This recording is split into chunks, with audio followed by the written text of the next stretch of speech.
Hey guys, welcome to my 8th Inkscape tutorial, and we're going to go over a couple of tools, maybe figure a couple of things out, um, and whatever it's titled is really what we went over the most here, but I'm really flying by the seat of my pants because as soon as we cover enough of the basics that we can get to work, I'm going to show you guys how to design a couple of things. That way you kind of know the form for it, and just ignore that. I know that happens in a lot of my videos. Okay, so we have our dropper tool, and we're going to go over that right now. And basically, it's really simple. All it does is borrow a color from somebody else, and you might recognize that this little color scheme from my last video. Whoa, that is big. I'm going to change the color of this, and I'm going to get rid of the strokes on both of them because we're not. This will work for strokes, but yeah, I'll show you. But first, let's keep it simple. So I'm gonna change the color of this to green. Okay. Now let's say, okay. Well, I'll show you guys this real quick because this is really the best way to use this. I'm going to go to colorlovers.com.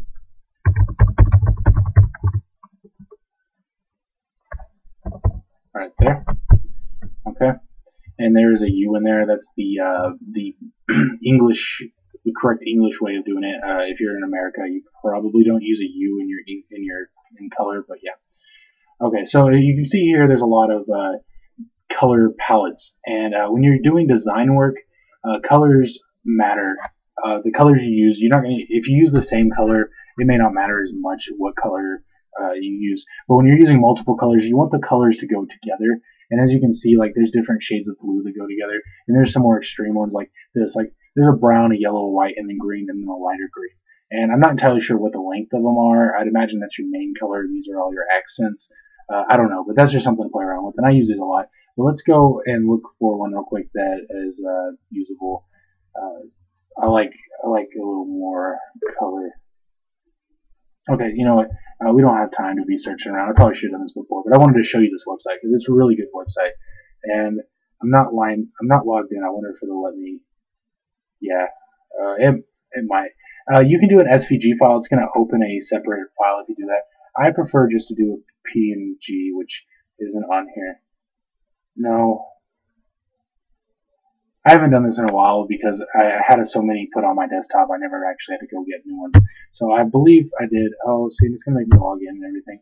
So we're not gonna do that. But yeah, if you sign up for the site, you can use these, and then you can do exactly what I'm about to show you, which is use these colors, and you don't have to like go through your color wheel and figure out which color that is. All you have to do is say import that file into your thing, so you can just set it off to the side, right? And then you'd use your dropper, and you'd say like, let's say this is one of those color palettes, and you want to use this particular green on this object. All you would do is select this object, and then use your dropper, and then bam, see, that turned green. Now imagine if you had a color palette with like 5, 6 different colors, and you wanted to use them all in your design. They're all just sitting up there. So you just build out your basic design, and when it came time to color them, you would just do that right there, which is use the dropper again. And whatever you select, whatever you want to color, and you use the dropper to select what color you want to make it, which is really cool because you can. Another thing you can do with it is, let's say somebody has a logo built, they just want to add on to it. Well, you can use the exact colors in the logo, add on to the logo, and they're not going to know the different or anything different about it because you'll have the correct colors and everything, as opposed to like having those match colors, and that can take a while in itself. And again, time is of the essence when it comes to design work. When you're doing your own thing, you can take weeks or years to do one project, but when you're working for somebody, you want to get it done. You want to get it done right. You want to get it done. You dress to impress. Only let's use that term for something for the work that you do. Because you want to keep your clients. You want to get more clients, and you're not going to do that if you're giving them crappy work. Okay, so we're going to use this diagram tool. I'm not going to lie to you. I've never used this before, so let's see what it does. Alrighty. That appears to just be a line, which is editable using your notes. So I don't know why you would. And this is supposed to be a diagram tool, by the way, if you don't know. So let's make a little diagram real quick and see if it does anything fancy.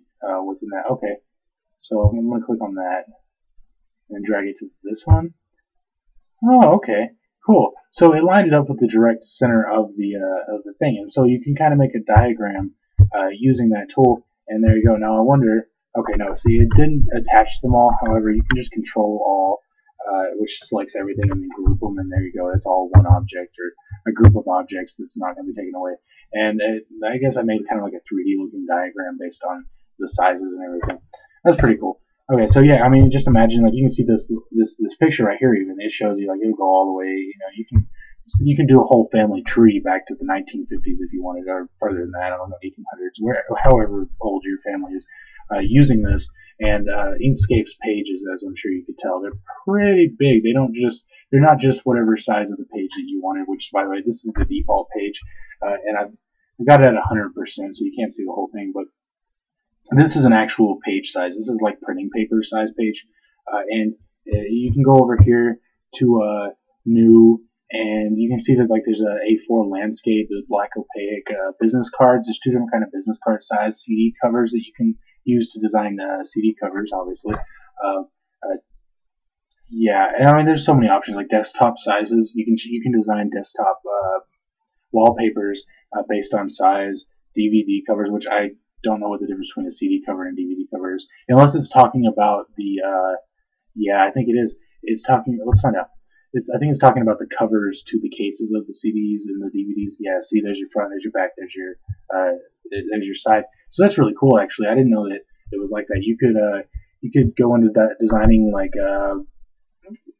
DVDs for your church or for your school or something, and so that's pretty cool. And let's see what else they have real quick. Okay, so icons, if you use forms or and stuff like that, or let's say you want to use a favicon for HTML, which I'm having a little trouble with my HTML tutorials, but I'm going to get further and we will get to favicon. So if you're watching those, you know, you'll be there pretty soon. A latex beamer, I don't know what that is, but it sounds dirty. Let's find out. Okay, maybe that's for like CAD or something, but you see these grids, and I'm actually going to show you those too. The how to put a grid on, and video, different dimensions for, like, I guess, like video logos. The words are escaping, but then you got like web banners. Now, granted, when I do web banners, when I do websites, really, I do them at 1,000 pixels long or wide, I should say. And so I probably wouldn't use these because that's a little too small for what I use. But, you know, it looks about right. So, you know, you could go that direction with it. And also, if you wanted margins, well, again, I'm getting into HTML and I don't want to do that. So, but yeah, you have a lot of options to help you, like, keep borders. And again, and I showed you this in the first video. If you don't want any borders, you can just go to your document properties and remove the border. And you don't have to remove the border shadow. I just do that automatically for some reason. Because once you remove the page border, there's nothing for it to shadow, so it won't shadow anymore. Okay. So yeah, we have our diagrams. What else? I know I said, the calligraphy tool. Okay. If you've ever used an old-fashioned quill pen with ink, this is basically mimicking that. See, and if I put it on black, it might be a little more. And I don't have my graphic pad put in, otherwise I'd probably write you a letter or something. I don't know. But you can put like J for John. See, and it's going to copy the way the flatness of the quill versus the angle at which you move it. And so that's cool. I mean, you can do a lot of stuff with that. I actually can't recall a time that I've actually used this, but yeah, I mean, there's things you can do with it. It can make up some pretty cool stuff. Okay, so there's your calligraphy. I had one other thing I was going to. Oh yeah, grids. Okay, so let's use these objects down here because it's convenient. And I'm working on getting a new mic, guys, so you won't have to listen to this tapping too much longer. I know. I'm using my webcam's mic, and it's attached to my laptop, and so That's why you're hearing everything I do. And no, it's cool. Okay, so and that's still gonna that's fine. Okay, so let's say you want a grid. Grids will help keep things orderly and organized and everything. So we can click grid, and there you go. See, now anytime you move the object, and it can get annoying if you don't need it for that particular thing, which it doesn't look like it's doing it here. It'll snap to grid, which basically just puts it to the nearest corner of an intersection closest to, I think your top left corner. But there's an option, so that's snap to path, snap to intersection, snap to custom node, smooth node. Okay, so snap to grid is right there. And it's already on the grid in the right area. Okay, that's weird. But yeah, so it'll do that. And then let's say you've positioned it the way you want, but these lines are getting on your nerves. You can go back to view and just take the grid off. It doesn't change the position of anything. The grid's just a marker. And then again, another thing you can do is, and this works on both sides. Let's say you don't want the entire grid, but you need to mark like, okay, I've got this positioned over here, and I've got this over here. Now I want the top of these to be lined up perfectly with each other, but I don't want to like put them next to each other and like inch them away. That's annoying and not, it's unprofessional. I don't know. So what you can do is you can click on the markers right here. I believe these mark pixels, or yeah. See, it even says pixels right there. I should have seen that. So what you can do is you just double click, drag down, and you see what it did. And if you use the little circle in the middle, you can move it anywhere you want. But if I want to get these lined up, see, I just put that right at the top, and then there you go. See, now they're lined up at the top. And in this case, using Control-Shift-A to open up your alignment tools will actually, no, it won't do the same thing. Sorry, let's go ahead and ignore that part because they're not touching. Now you can use the alignment tool for aligning, obviously, which I should probably select those, and bam, so I put them on top of each other to the side. And it's let's change.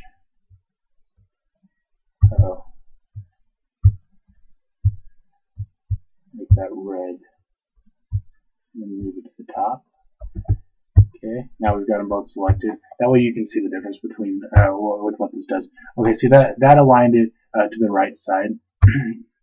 This aligned it to the left side. Wait, align left edges of object to the right edge of the anchor.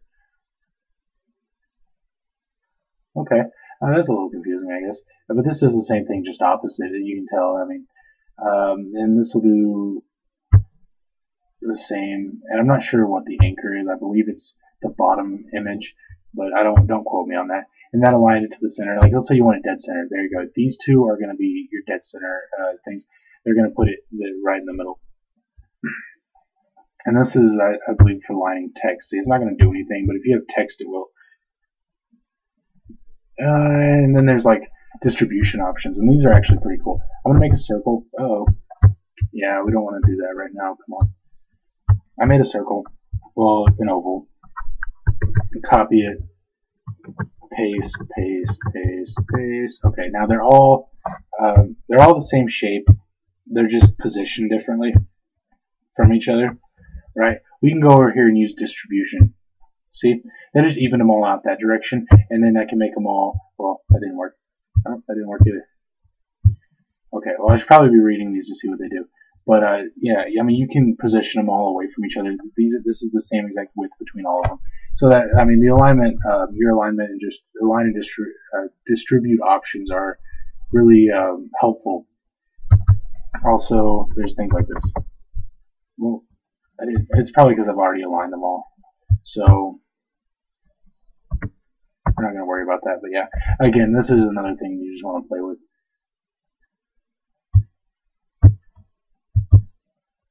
See, I don't know what that did, but they put it to where we can play with it some more.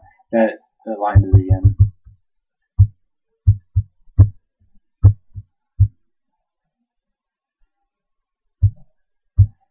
Okay, so yeah, and I'm going to end this video here.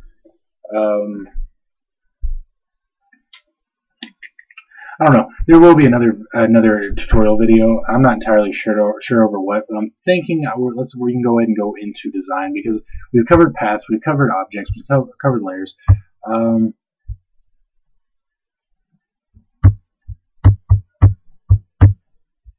Sorry.